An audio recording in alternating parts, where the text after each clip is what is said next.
My story is long, but I'm gonna keep it short. I started out feeling tired, and I'm like, I eat well, I exercise, I rest, but I'm so busy. But then, be like, okay, if I do this, I'll feel better. I would read about things, eat this when you're feeling this, and I would follow everything. But time came when I really felt like something is really wrong. But then I'm like, okay, let me set up an appointment. I'll see my doctor. And then, I canceled it. I extended it. Until one time I came here, actually, Pastor Selfusa was preaching. And I was sitting here in the front. And I slept. I don't sleep in the service. So, usually on Saturday I sleep early so that I'm focused in church. So, for some reason, when I opened my eyes, he was looking at me and I'm like, oh no, I'm so embarrassed, It makes the pastors, I think, feel like, am I not preaching well? Why is this person sleeping? Anyway, I went home and that week was really hectic. I would go to the office a little bit late, like around 10, but then around 1, I'm exhausted. So where it started from is, Sheila came to me and said, Mom, I have a conference tomorrow. I'm going to spend the night. Sometimes she wears my clothes when she has, to speak. I'm like, no problem, come out. So in the morning, she woke up so early and she started, what do you think about this? And she didn't understand what I said. And then she put on another dress and said, Mommy, what about this? I'm late, I have to go. And then the next thing I heard was someone banging on my door. I'm like, who is banging on my door? And I'm seeing these paramedics. So I'm like, this child called an ambulance for me. I was really pissed. So I said, I'll let her have it. So, but when they checked my blood sugar, it was 36 or something like that. And the guy gave me this slimy stuff, very sweet, to take. And so when we reached they got me in their van, they gave me more, and then we went to the hospital. And they checked it again, and it was 58. And the doctor said, give her muffins, give her, everything sweet.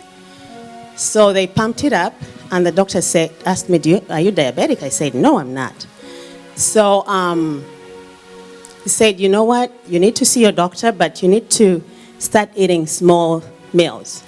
Put candy in your car, put honey on your table. Before you sleep, take a spoon of honey, things like that. So I'm like, it will be okay. I tried to follow them though. And then the next incident that happened, I had made an appointment with Stephen that we're going to meet and have lunch after church. So we were going to meet here. When he came, as he was coming, I think he had a flat tire or something. He had to change his car. And then after that, he came here. So when he got here, he didn't see me. So he calls Brian, where is Mom? Because Brian lives with me. And Brian said, sometimes she goes to church late, so. She said, no, she's not here. So Brian said, no, I don't know. It's like, you didn't check on her this morning, so anyway. So Stephen went to where Brian was working and got his key, and he came to my house with his girlfriend. I was sleeping. I remember waking up in the morning and I'm like, oh, Brian is going to be late for work. So I got up at 8 and I went and I knocked on his door. I'm like, you're going to be late. So he didn't respond, so I opened the door and he wasn't there. So I'm like, okay, he's gone. But then I'm feeling dizzy.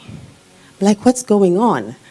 So then I came out of his room I usually eat a banana in the morning to raise my sugar. But I said, let me first sit down. So I sat in a two-seater. And the next thing I know, Stephen is kneeling down, next to me and saying, Mom, Mom, Mom. So I'm like, Brian, you didn't go to work? He said, no, this is Stephen. So he's right here looking at me. And so he told the girlfriend to bring the banana, and he fed me. And he told her, I don't even know how he knew what to do. So, and then he gave me 2 glasses of orange juice. So it took me like 15 minutes to bounce back. And I said, oh my goodness, I have to go to church. And Stephen said, Mom, it's 4 p.m. So I was out of it from 8 a.m. to 4 p.m. So, and they were like, Mom, don't scare us again like this, blah, blah, blah. I'm like, you know what? This is serious. So then I think they connected with the family, because the next thing I know, my sisters are there, my brothers are there, and I think my brother Victor said, when I get there, she has to go. We have to go to Holy Cross or somewhere, We're not leaving her in the house. So when they come, I'm like, I have an appointment in 2 weeks. So let's wait till then. They weren't able to take me to the hospital then. And then I don't remember, they came another day or something. And they insisted I go to the doctor. And Mary said, why don't you come to my hospital? Because it's a research hospital, MedStar. So I'm like, you know what? I know my family. They're not going to give up, so I have to go. Let me just go to put this at rest. So I go in, I go to see Dr. O, Mary's friend. When my mom came here, he's the doctor where you took Mom. So we go there. I wasn't able to see him. So I'm like, we've wasted time. The doctor is not there. We saw another doctor in his office. And she said, she did all the vitals and said, we'll see you in 3 weeks. I said, okay. So anyway, I left. As we were leaving, I told my son, I think God spoke to me and said, you know what? You need to see that doctor. So I said, when I go to the receptionist, I'll ask her to see Dr. O. So as we're walking through the corridor, Dr. O comes out from another room. And he looks at me and he's like, are you Mary's sister? I'm like, yes. And I had come to see you. And he said, go back in the room. I'm going to see you. So he came and we talked and he said, Betty, I think I'm going to keep you here for tonight. And I'm like, but why? She said, I don't know, but I need you to stay. So I stayed. And, I was fine in the beginning. And then things started, I just, I don't even know how it happened. All of a sudden, I was, they're saying you don't have enough oxygen. They're putting, So I'm like, what is going on? So, of course, everyone started coming in. I think I have a very smart family because everyone was asking questions. Everyone was asking questions, and the doctors were so patient. I never had one nurse complain. They were telling, oh, what is the blood sugar? What is the blood pressure? Why are you doing this? So I'm praying, I'm like, God, please let these nurses do their job. I wanted to shut my family up, but then I'm like, I need them to fight for me. And then I'm looking at every doctor who comes in, and I'm like, okay, questions start. But everyone worked with them, and they answered all their questions, and they told them everything they were going to do, the procedures, we're going to do this, we're going to do that. They took me to a CAT scan. I could not lay flat. And I couldn't breathe.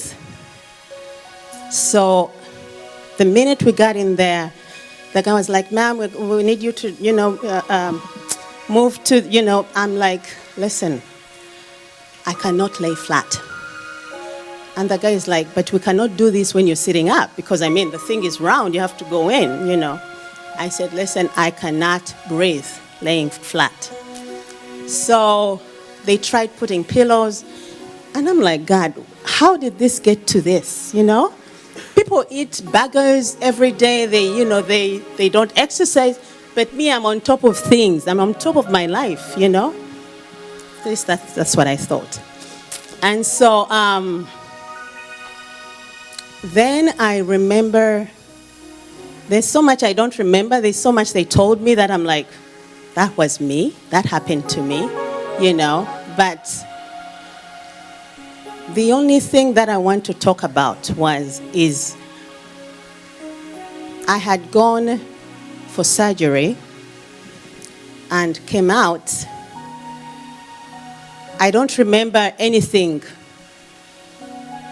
I remember going into surgery, but before getting into the room, Sheila came with a phone and said, of course, these guys were all, putting on their caps and all these, their attire for surgery. They were trying to push me in, and Sheila said, excuse me, her pastor wants to pray for her. So I think Pastor Caleb had called and said, I have a word of God for her. I need to pray for her. So they put they moved aside. They're like, of course, we respect that. So he prayed for me, and I went in. That's the last thing I remember. And then I remember being far away on my bed in a room, but then I'm hearing people praying. Everyone is praying and crying to God. God, you cannot do this to us. Betty does this. Betty does that. I'm like, what is going on?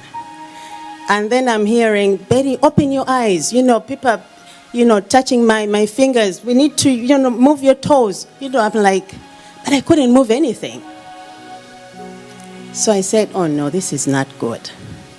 So I'm trying. Esther and Miriam, they're so persistent. Betty, open your eyes. Betty, God, please. Everyone is crying. And then I heard Mary said something, and she started walking away. In my head, I'm like, Mary, don't go. You have to understand, when you get to a state like that, you feel your life getting out of you, And that's what I felt. I have businesses, but I wasn't even thinking about that. I didn't want any of my family members to get out of that room. They're the only people I wanted close to me.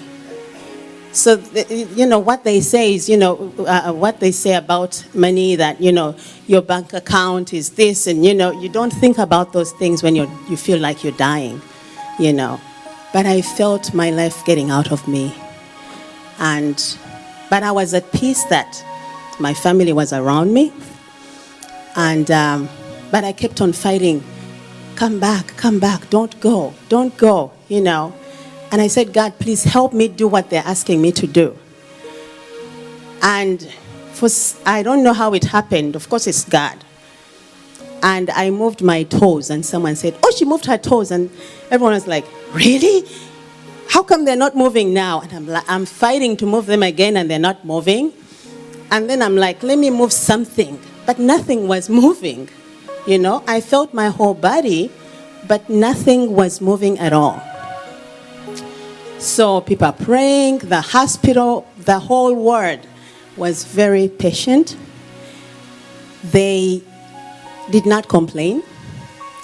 They didn't say, hush, there are other patients here, but it's not the only one here. But they were like, let them pray. Let them be,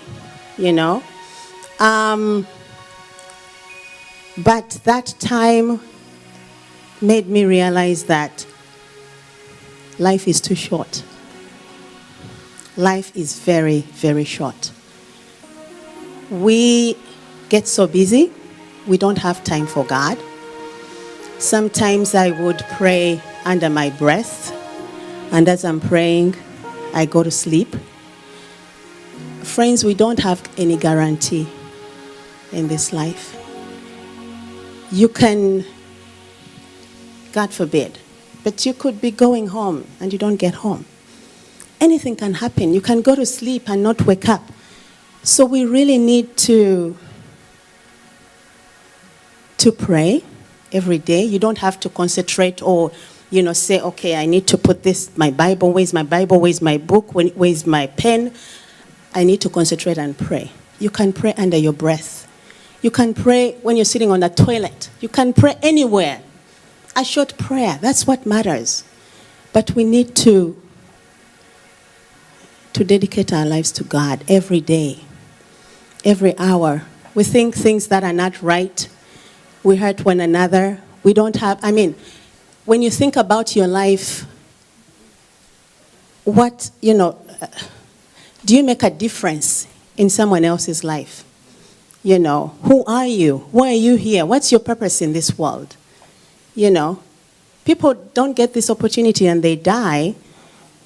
And we have to keep our lives straight with God, because God gives us His grace and His mercy every day. I'm so thankful to God for my family. I'm really thankful. Harriet is a warrior. Harriet would come every day and get me up in the morning and give me a shower, lotion my body, dress me up, and she says, we are going to walk. And I'm breathing like, Harriet. She's like, we are walking. So we would walk slowly, and then 2 weeks in, she's like, now I need you to start, moving your hands and, stamping your feet and moving faster, So she was very aggressive with me. They had a schedule of who is spending the night, who is giving her lunch, everyone is working. Thank God for family. But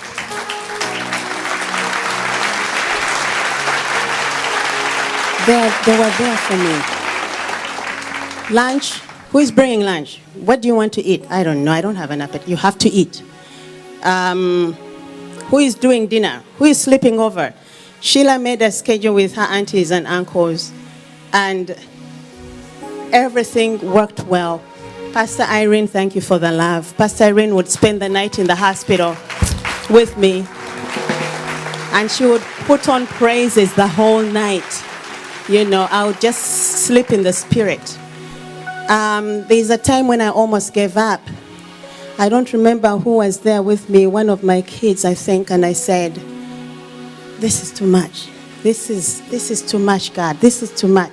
That's all I kept on saying. I loved my life. I wanted to leave, but I was exhausted. The oxygen they were giving me was, I think, 10 or something, whoever understands that. And I'm like, I feel the oxygen piercing the inside of my nose. And, and then my nose started bleeding. I'm like, this is too much oxygen. Please reduce it. They said, no. In fact, the doctor said we need to raise it. So I said, listen, this is my life. Do not raise it.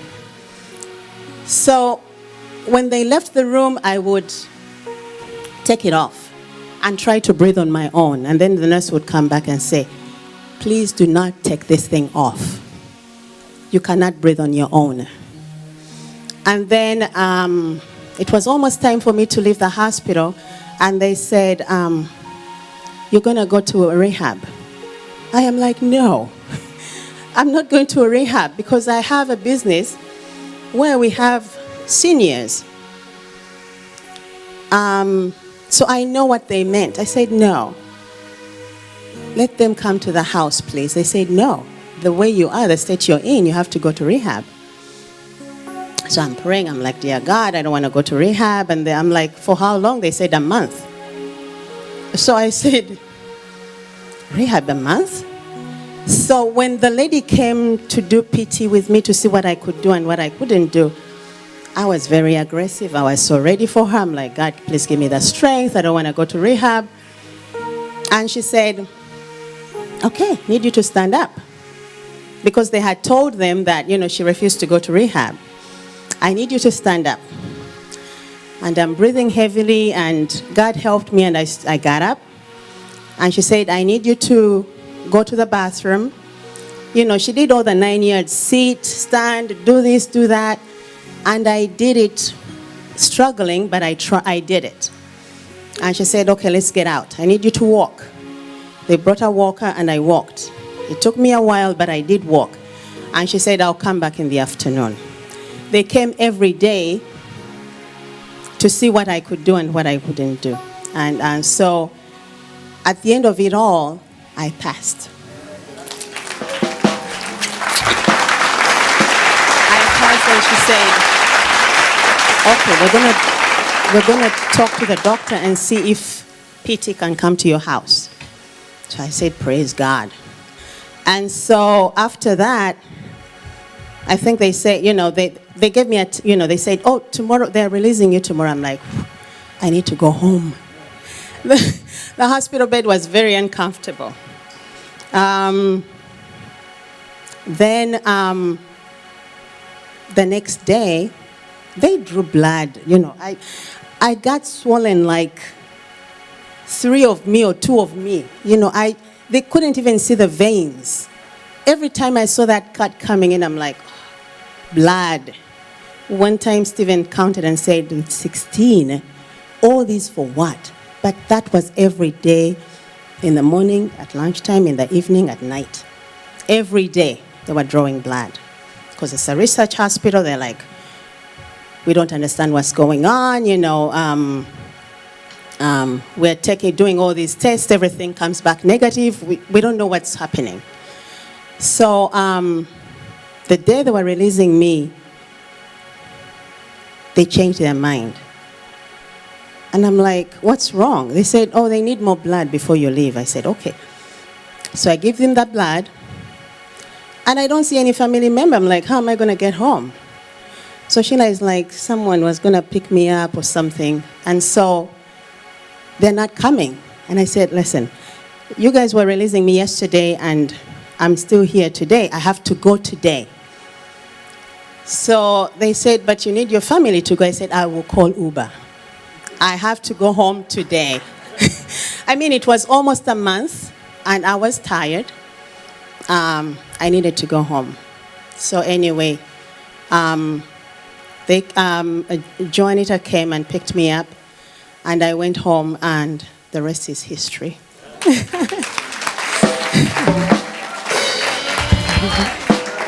I did well, right? But I thank God again for my life, for the gift of life, for the second chance He's given me. Friends, like I said, we have no guarantee. No guarantee. God can call you anytime. But you don't have to come here and shout and scream. No one has to know. But you need to have a relationship with God.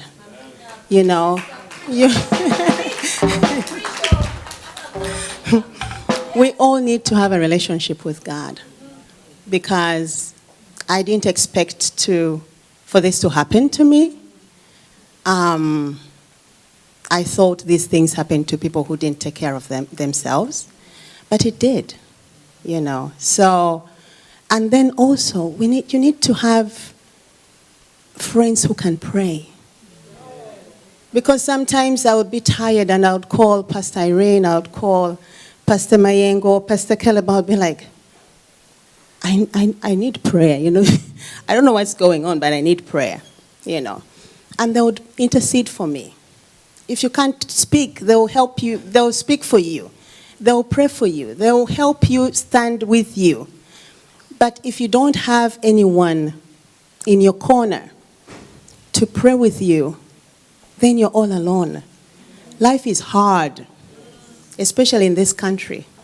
We work so hard, we get so tired, sometimes you don't feel like eating, but if you need a church, you need people who can pray with you, who can stand with you. Um,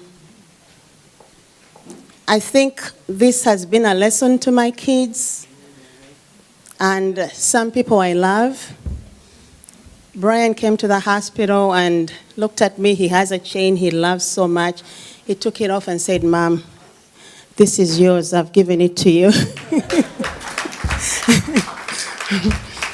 But I could see him just, everyone was just crying.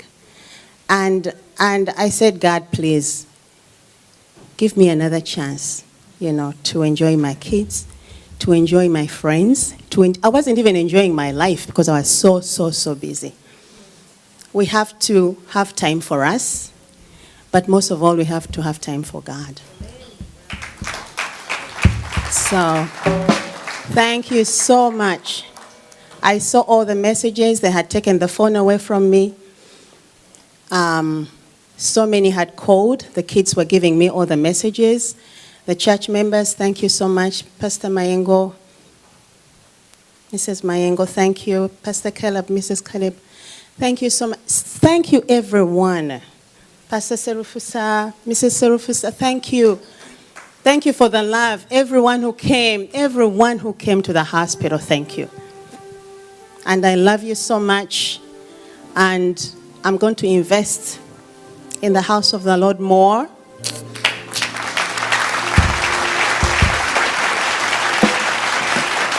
I'm going to invest more time in friends' lives, people I don't know, Invest time. We have so much time for ourselves. We need to invest more time outside us. So thank you. Thank you for the love. Let's welcome our beloved pastor. We have seen him in the community. He's a wonderful man of God. Pastor Chris Serufusa to come and lead us in this song. God bless you. It's a joy to be in the house of God and to see the miracle of God in the healing of Sister Betty. Remember when we visited her. What it's going to be. But it's a miracle, and to God be the glory for what God has done. Now, if you know the song, "Great is Thy Faithfulness," let us sing together.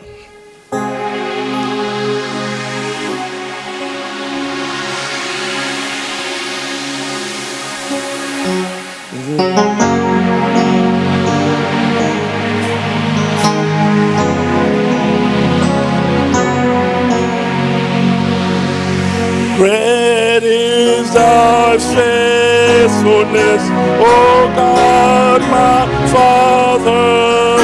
There is no shadow of turning with Thee. Thou changest not, Thy compassion they fail not. As Thou hast been, Thou forever wilt be. Great is Thy faithfulness. Great is Thy faithfulness. Morning by morning, new mercies I see. All I have needed, provided. Great is Thy faithfulness, Lord, unto me. Summer and winter and springtime and harvest, sun, moon, and stars and join with all nature in manifold witness. Great is Thy faithfulness, Lord. Great is Thy faithfulness. Great is Thy faithfulness. Morning by morning.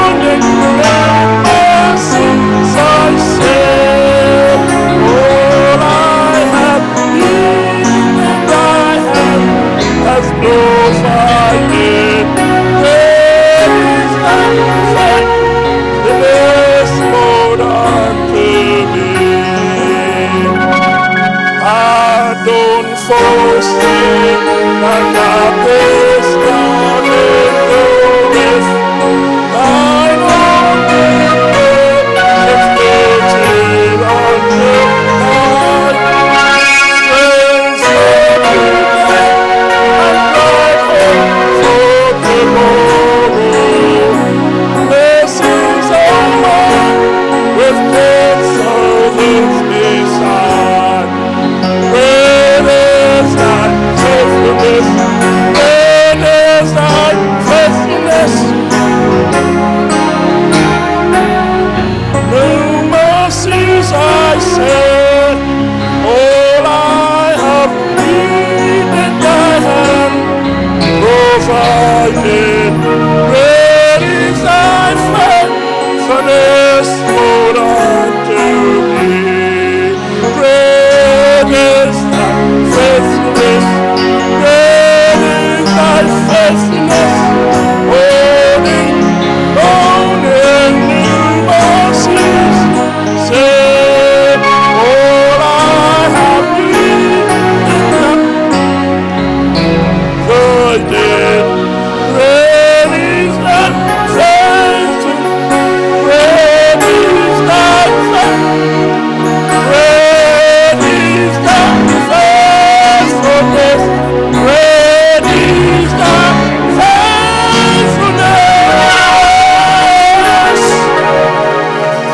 Church, God is great. God healed Betty. God restored Betty. God touched Betty. Brought her out from death back to life. Great is thy faithfulness. Great is thy faithfulness. Great is thy faithfulness.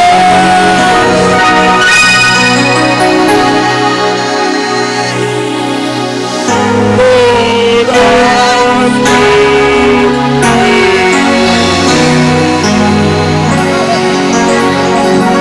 Let's clap our hands to Jesus.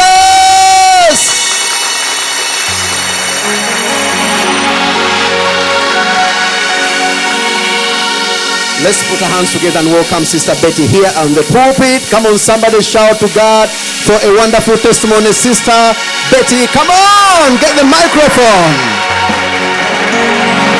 Amen. Now, Sister Betty said, Lord, if you do a miracle for me, I'll testify in front of the congregation. Here is the microphone.